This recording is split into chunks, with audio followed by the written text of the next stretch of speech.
ए जान का हो? लागत कि अब के बार हमने के मिला ना हो पाई। ऐसे मत बोला।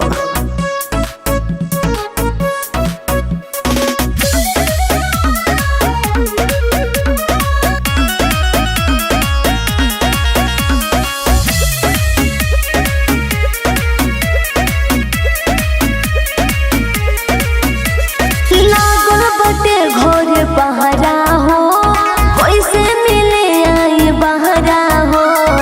ए जान मजबूरी बा। लागल बटे घोरे पहरा हो, कैसे मिले आई हम बहरा हो। माई बाबू जन है हमारे भाई, तोहरा से भेंट कोनो हाल में होई, तब के मिलन नया साल में होई। अच्छा। तोहरा से भेंट कोनो हाल में होई, तब के मिलन नया साल में होई। बात के बुझल करो। Music W Yadav.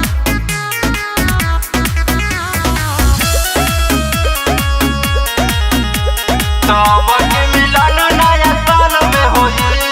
रोही ना घरे कोई होई मिलनवा, तोहरा खातिर ना तो दे दे हम जनवा। ए जान तोहरा से बहुत प्यार करीना। सारा दुनिया से तोहरा खातिर लड़म हो, बीच में आई कोई तो मर्डर करम हो। ऐसे मत करी हा, बिना भेटे के अखियां बेहाल में रोई। तोहरा से भेंट कोनो हाल में होई, तब के मिलन नया साल में होई। तोहरा से भेंट कोनो हाल में होई, तब के मिलन नया साल में होई। बहुत ये चाहतन।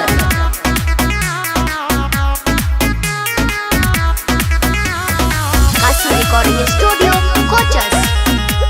तब के मिलन नया साल में होई। छोड़वला से छूटी न केहू से प्रीत हो, राजा तू इतना करो न जिद हो। ए जा अभी पहरा बटे। नया साल में आइम दुआरी, देखम के हमर कुछ वो उखाड़ी। ऐसे ही करबा का? ई मोहब्बत के मौनज बिगाड़ बकोई।